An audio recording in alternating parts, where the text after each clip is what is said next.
Hey, welcome back to Space Giraffe. If you've not watched the first part, I'd recommend watching that first because that'll give you some background about this game and what the hell's going on here. I'm trying to play through all 100 levels in one go, which I probably won't succeed at, because I've not managed that before, but let's carry on and see how we get on.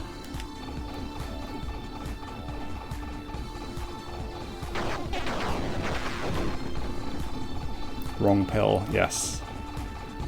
You can see why it's named like this. I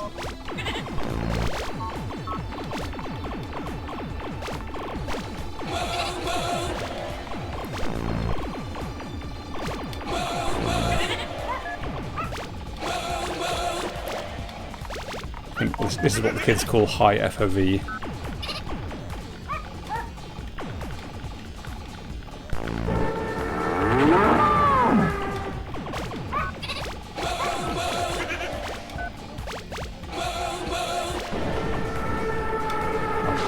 I got shot, I didn't even actually see what hit me.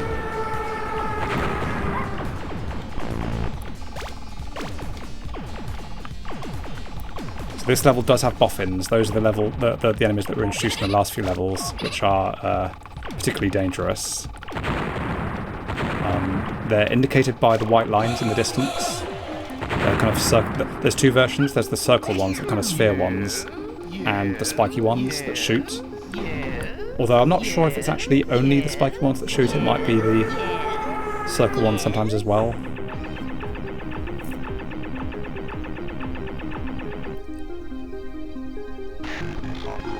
Wait, did I actually lose life? Did I lose life in game 1 because I've got 9 lives? I think I gained a life there.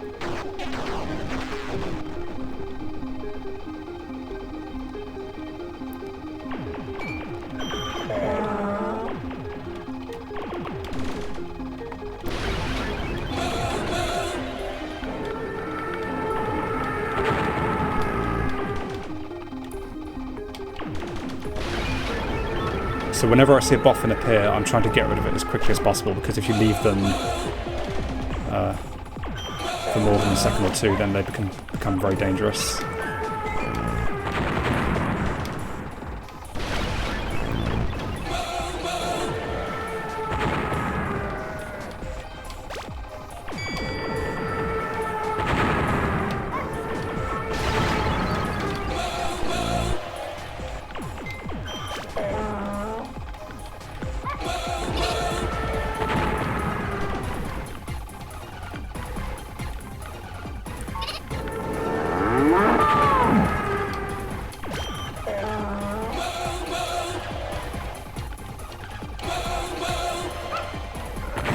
That's a lot of them at once.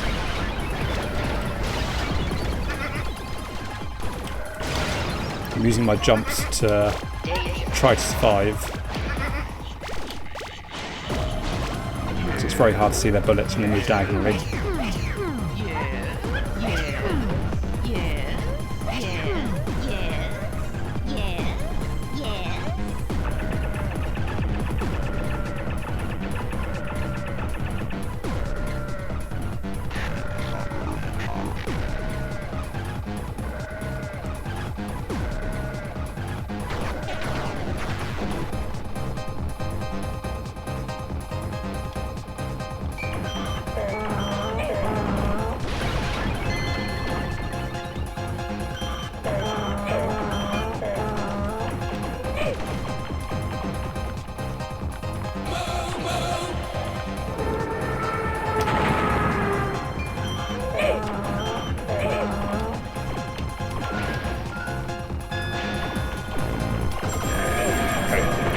See that.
Okay, so I'm back in the bonus round.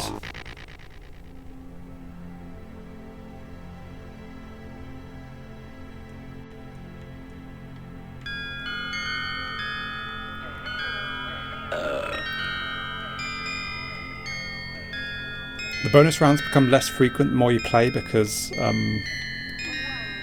begin with it takes 2 Ox tokens to activate the bonus round, but each time it takes 1 more.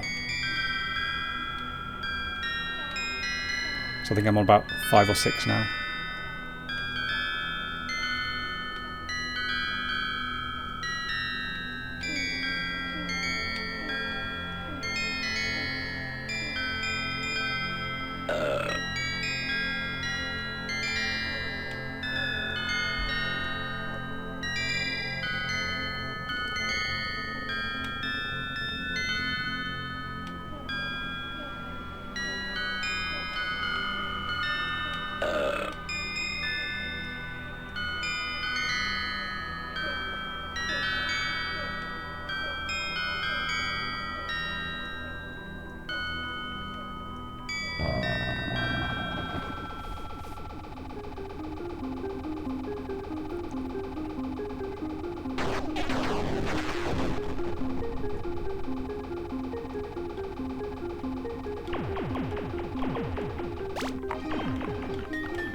I noticed the Boffin's bullets were travelling very, very fast there.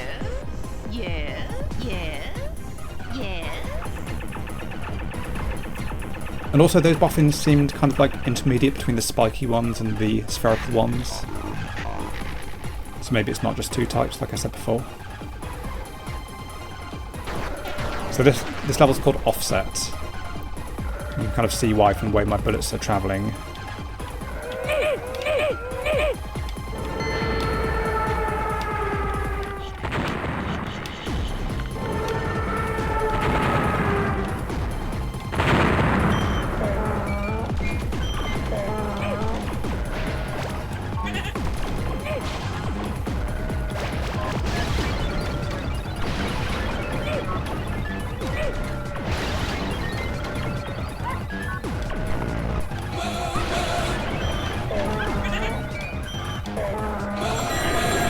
Bullets.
Okay, so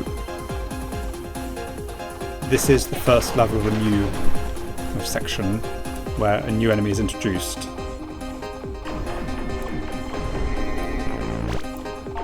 So these purple things, I think they're called feedback monsters. So when you shoot them, it kind of distorts the screen.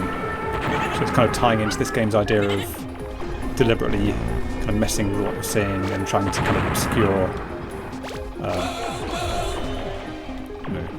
the visuals.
So on this level, the power zone, which is the...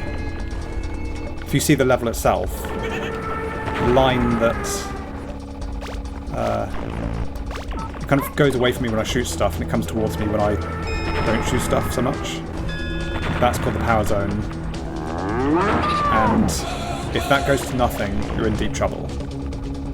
You can restore it by using a jump, a pod. Picking up the pods gives you a small boost. Shooting the enemies gives you a small boost, but it moves at a different speed on different levels, and the different things are restored in different ways on different levels. So on this level, actually these flowers, these green things, are a good way of keeping it active. If the power zone goes away, you can't ram into the enemies like the normal enemies.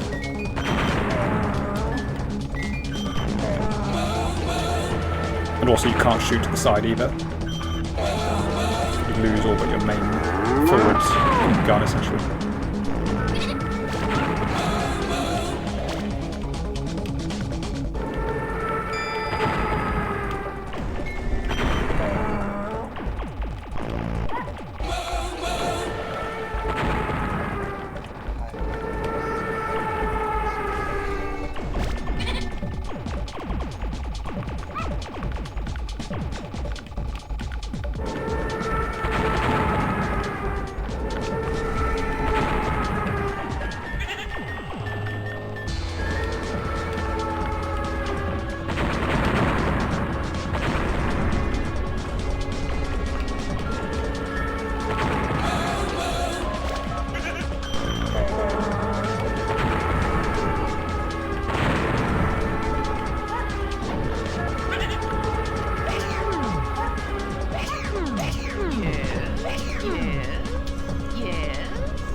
So on this score screen, the pod, I think the pod diligence bonus is, I think it's just to do with how many pods you have left at the end if you didn't use your jumps. I'm not sure about that. It might be how many pods you collected. The giraffe preservation bonus is just how many lives you have times 1,000 or 10,000 or something.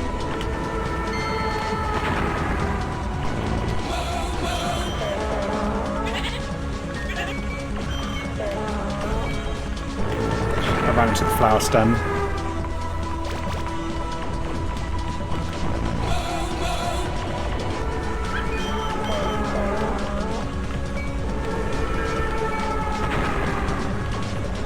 For a game about sound cues, it's kind of annoying that there's no sound effects for certain types of death.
When it says rinse in, that means you would have gained a multiplier, but you can't because you're already at max.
I'm using those flowers as a resource to try and keep the power zone active while the enemies build up, so I can ram them, build them.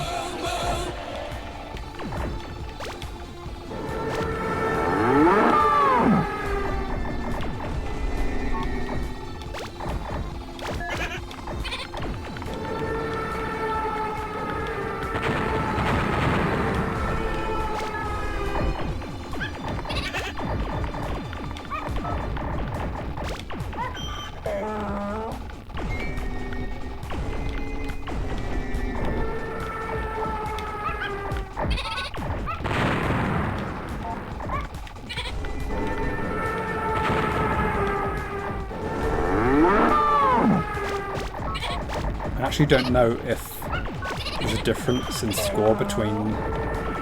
If you're already maxed out on multiplier, is it best just to shoot the enemies because there's no difference in score?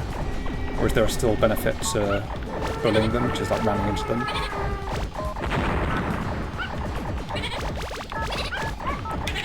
There is definitely a score benefit from keeping the bullets in the distance, like shooting the bullets when they come back.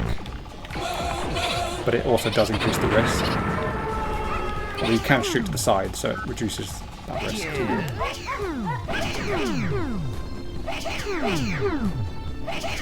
That's the sneeze sound as well. The sneeze sound is when you go past a bullet that you shot into the distance.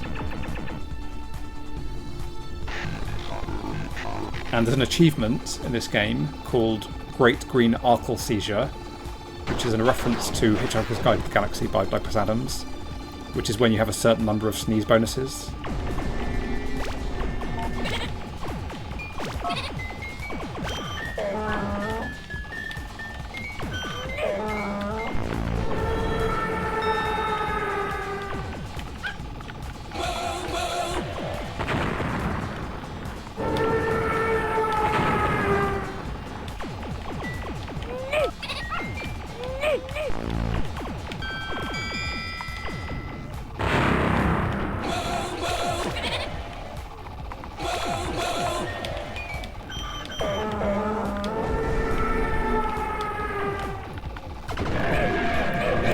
was a flower stem there I didn't see.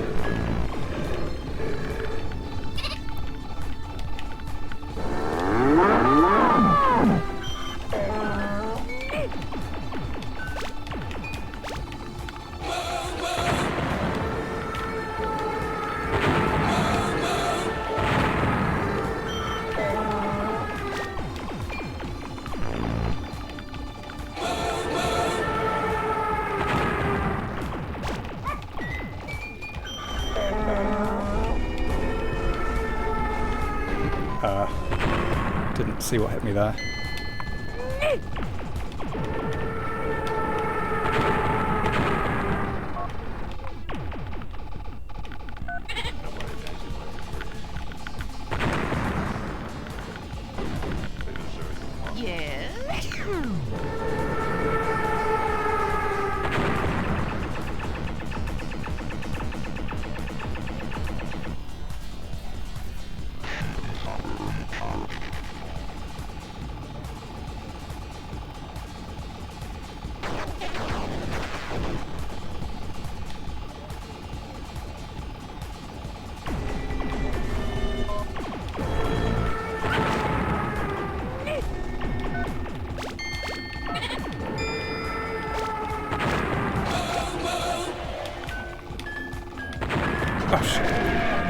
Again, I saw it just in time. Well, not just in time, just after time.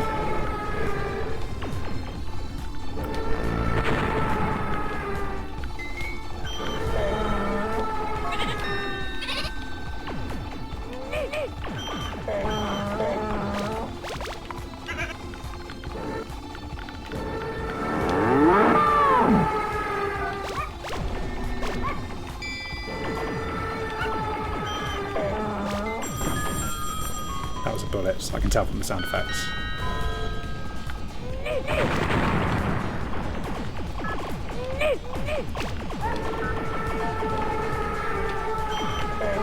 So I'm down to 6 life, which is the lowest I've been before.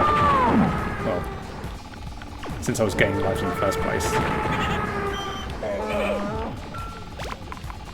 We can gain 2 lives per level at max, almost, by maxing out the multiplier and by collecting enough pods.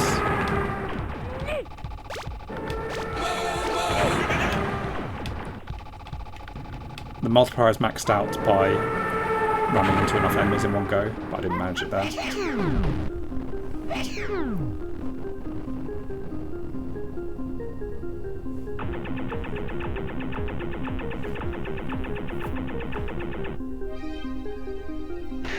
Okay, we're back in the bonus round.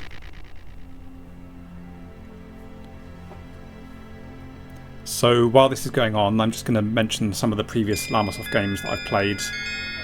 I may play on this channel at some point. So the first one I played was in 1991, which was Llamatron on the Atari ST. And that was essentially a kind of remake of Robotron, the classic arcade game. And that's where a lot of people discovered this guy, Jeff Minter, who makes these very weird games with his own very unique sense of humour. The second game I played was Revenge of the Mutant Camels, also on the Atari ST. A very weird game. I mean, they all are, but probably weirder than most. Probably the only game where you can have 2 players and one of them is a camel and one of them is a goat, and the camel can ride on the goat's back. Or no, the other way around. The goat can ride on the camel's back. They can also both smoke a special cigarette to give them some strange effects.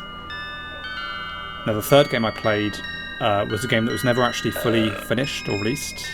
It was just released in a kind of demo form as an unfinished 5-level demo called Hardcore. And this was quite an interesting take on the shooter genre. Again, this was on the Atari ST. And it's a game where you have 4 turrets on the outside of a level. I'll carry on with that on the next bonus level.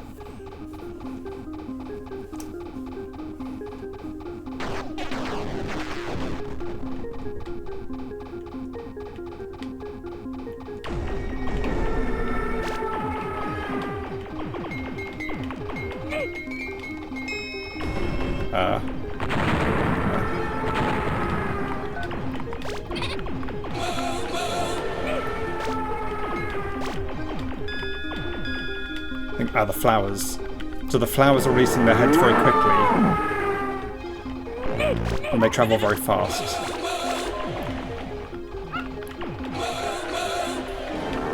So the rules vary from level to level, and on this level, the flowers act quite differently to normal. Just got shot there.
See, the boffins are back. It's not working.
So I'm back to 8 lives.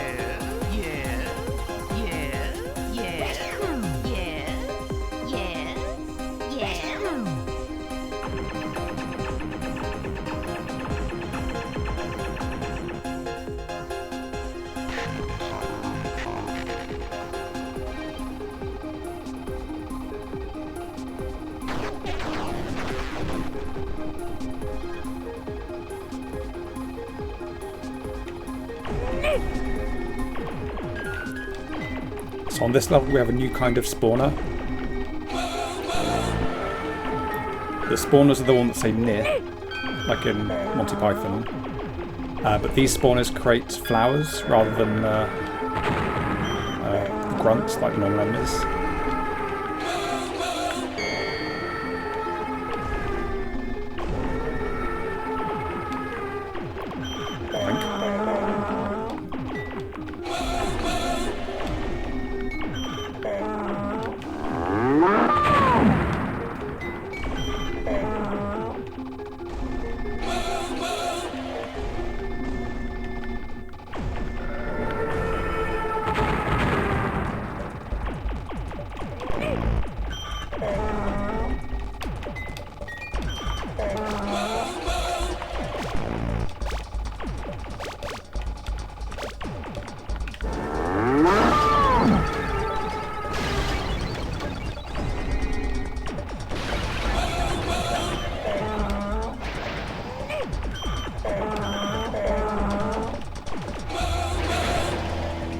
So we have a lot of boffins in this level.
a lot of boffins.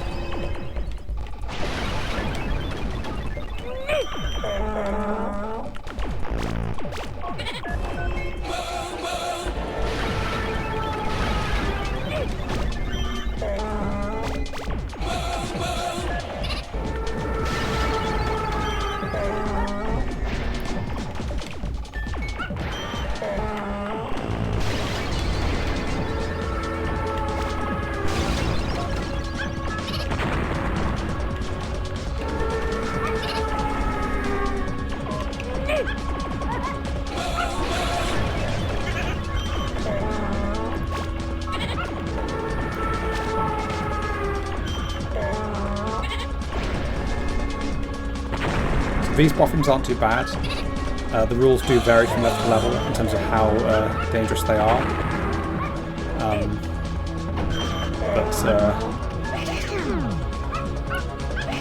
They can move in mysterious ways. They can normally only be killed when they're moving from lane to lane, when they're halfway between lanes. But if you shoot them when you're on the edge of a lane, which is their normal state, they start by getting pushed back, and if they're on the edge they get pushed off the end and die.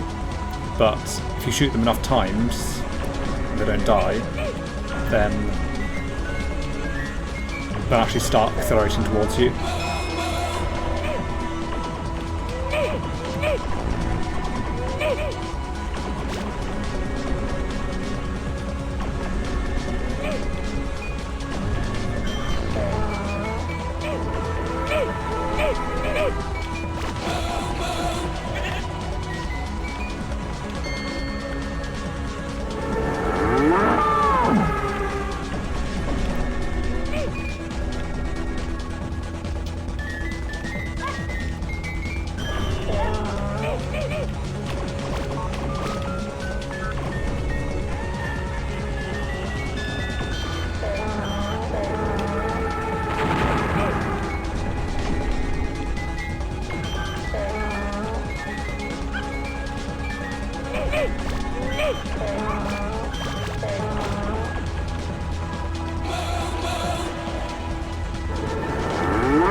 So the sheep noises are when you shoot a bullet that's just been fired at you.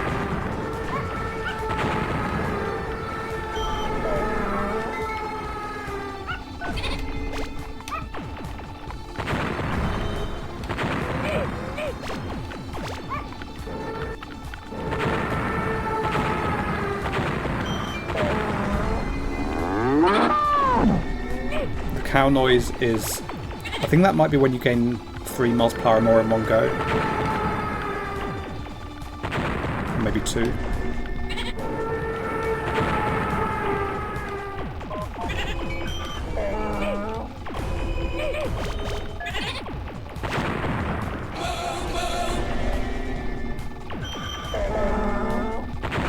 and the kind of disappointed kind of groan noise is when you kill a flower.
So these feedback monsters, these are a new type, although they look the same as the old type, but if they go off the edge, which previously was harmless, they start shooting back towards the level.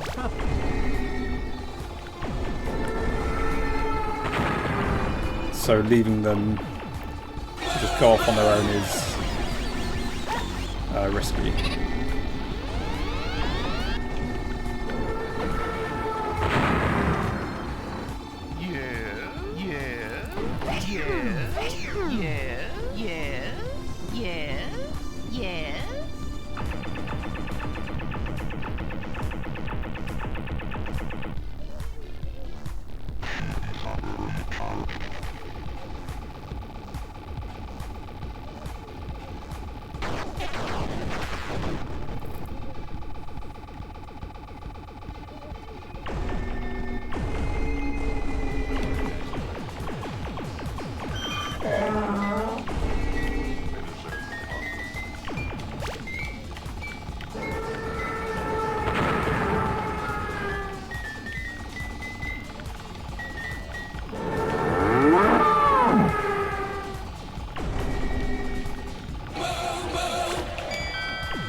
Okay, so I'm into a new bonus round, so I'm going to cut the video after this, but I'm just going to say first about some of the older Llamasoft games.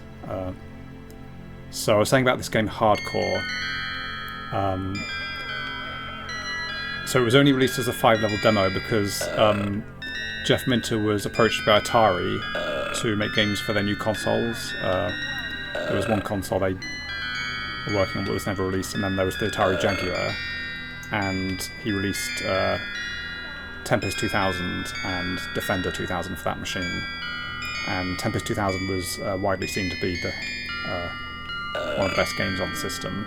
It's the reason I bought a Jaguar back in the day.